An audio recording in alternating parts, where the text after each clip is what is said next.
l'essentiel de mon travail, hormis mes spécificités dans la santé, c'est de m'intéresser aux phénomènes de transformation et aux organisations qui ont à se transformer. Alors, après avoir fait un atterrissage en douceur, moi je vais vous parler un peu de la maintenance, des choses tout à fait simples que j'ai vécues ces dernières années, hors santé et dans la santé. Hors santé, j'ai vécu avec une entreprise de téléphonie mobile 12 mois avant l'arrivée de Free sur le marché. Et la réflexion a été comment Free va se comporter sur le marché. Aujourd'hui, je n'ai pas besoin de vous expliquer ce qui s'est passé. Et clairement, il y a eu un phénomène de non-acceptation de ce que Laurent appelait le tocsin. C'est-à-dire, on a entendu le bruit, on a su qu'il y avait quelque chose qui se passait, et clairement, on n'a pas mis en place l'organisation ou la réponse qui était ad hoc. Je ne parlerai pas de BlackBerry, de Nokia, etc. Ça, c'est de notoriété publique et internationale. Dans le domaine de la santé, ce que j'ai vécu aussi, et à contrario, et qui nous concerne, nous médecins, j'ai travaillé sur le plateau de Millevaches, dans le pays de Haute-Corrèze. On m'avait demandé de mettre en place des MSP parce que des collectivités territoriales avaient des millions d'euros à mettre dans du béton. Donc moi j'ai proposé, j'ai dit moi ça ne m'intéresse pas, par contre aller demander aux gens ce qu'ils ont envie de faire avant de faire du béton, ça m'intéresse.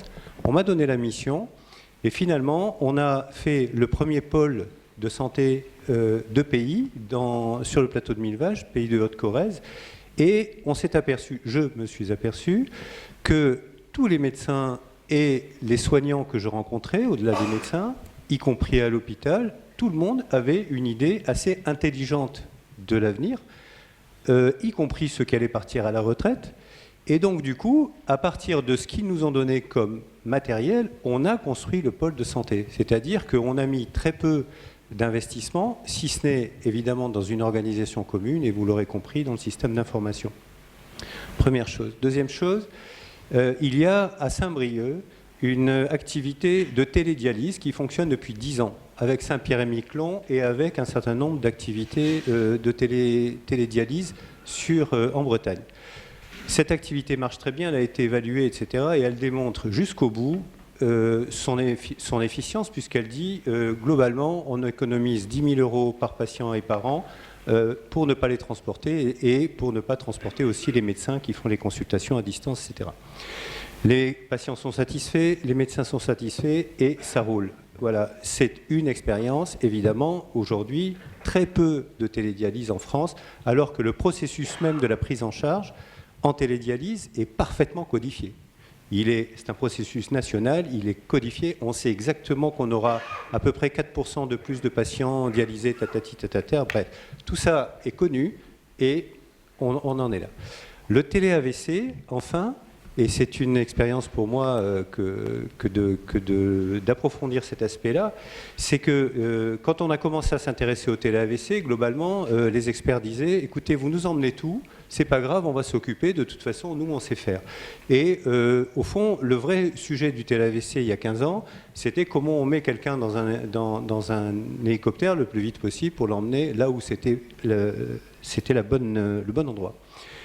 Qu'est-ce qui s'est passé depuis qu'on s'occupe de télé-AVC? C'est qu'on s'est aperçu qu'en fait, la problématique de l'AVC, ce n'était pas de la technologie, ce n'était pas du transport, c'était de la médecine. C'est-à-dire pouvoir donner à un certain nombre de praticiens, je pense aux urgentistes et aux médecins généralistes, un certain nombre de données sur l'état du patient qui leur permettaient très très vite d'évaluer et de dire ce patient il en est à temps de son accident et donc voilà l'endroit où il faudrait l'emmener. On demande un avis spécialisé et du coup on est efficace et efficient. L'intérêt que démontre le télé-AVC, c'est que l'organisation est venue rajouter de la valeur à la compétence des intervenants, qui est toujours la même. Sauf que c'est de l'organisation qu'on a pu fabriquer, à partir de l'organisation, on a pu fabriquer de la valeur. Alors, je vais juste, et de façon un peu générale, parler des transformations. J'ai eu l'occasion de faire un certain nombre de petits stages dans mes expériences de consultant, et je me suis retrouvé dans le carré d'un sous-marin atomique. Et on m'a expliqué dans le carré d'un sous-marin atomique qu'il y a une règle en situation de risque, c'est-à-dire en situation un peu de celle dont nous parlait Laurent en nous disant si vous ne dépêchez pas, dans 18 mois, de toute façon, il n'y aura plus personne. La situation de risque, c'est quoi? C'est une situation dans laquelle les intelligences sont multiples et aucun individu ne détient à lui seul l'ensemble des paramètres. Alors qu'est-ce qu'on fait dans le carré d'un sous-marin atomique? Vous avez l'amiral qui se met, il y a 12 personnes qui se réunissent, vous avez les 2 gamins qui sont au sonar parce qu'ils ont l'oreille qui permet d'entendre la fréquence qu'à partir de 30 ans ou 35 ans, vous n'entendez plus. Donc les 2 gamins sont là. Et puis vous avez tous les autres qui sont là. Et on prend une décision ensemble. Et le geste que l'on fait, c'est qu'on pose des galons sur la table et on discute de la situation. Première chose. Deuxième expérience que j'ai vécue, je me suis intéressé au fait que les avions tombaient moins et de moins en moins. Pourquoi? Parce que pendant très longtemps, l'autorité conférée au pilote en chef était une autorité qui n'était pas discutée jusqu'à s'écraser. D'accord? Et ça a été démontré X fois. Donc on a rebattu les cartes pour que le copilote et le pilote puissent avoir, au moment de la décision, à peu près le même niveau d'autorité. Ensuite, je me suis intéressé aussi, et je finis avec ça, à une dernière expérience qui est assez intéressante, c'est que quand la navette spatiale Columbia a explosé avec 7 astronautes à bord, on a indiqué dans des téléconférences qui ont été battues, rebattues, ça s'est paru dans la presse, dans les livres, etc., on a discuté pendant des heures.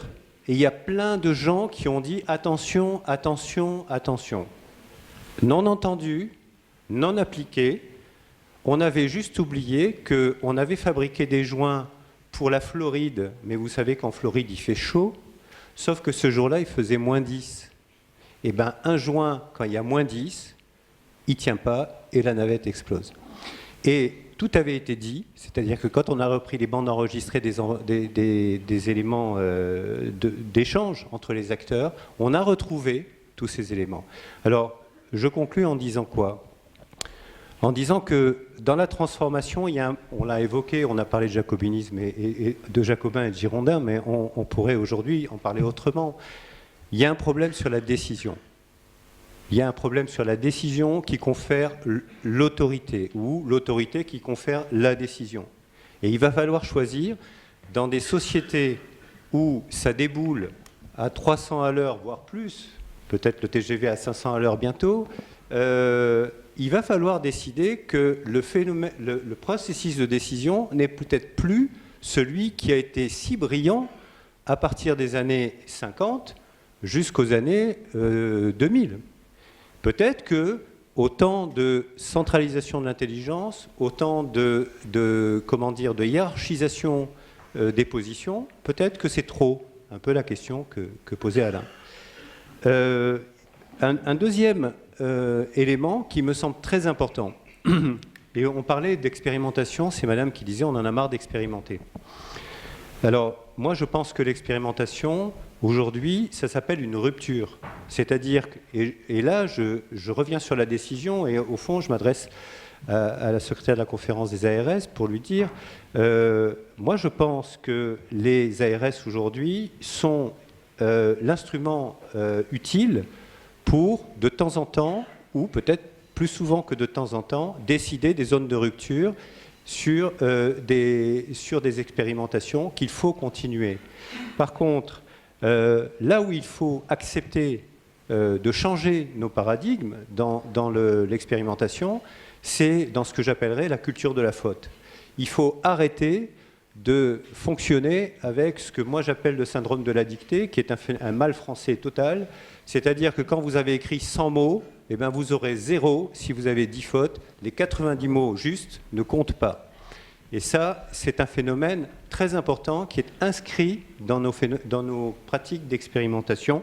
C'est vrai dans le privé, c'est vrai dans le public, c'est vrai dans la santé, et c'est vrai dans pas mal d'endroits. Voilà.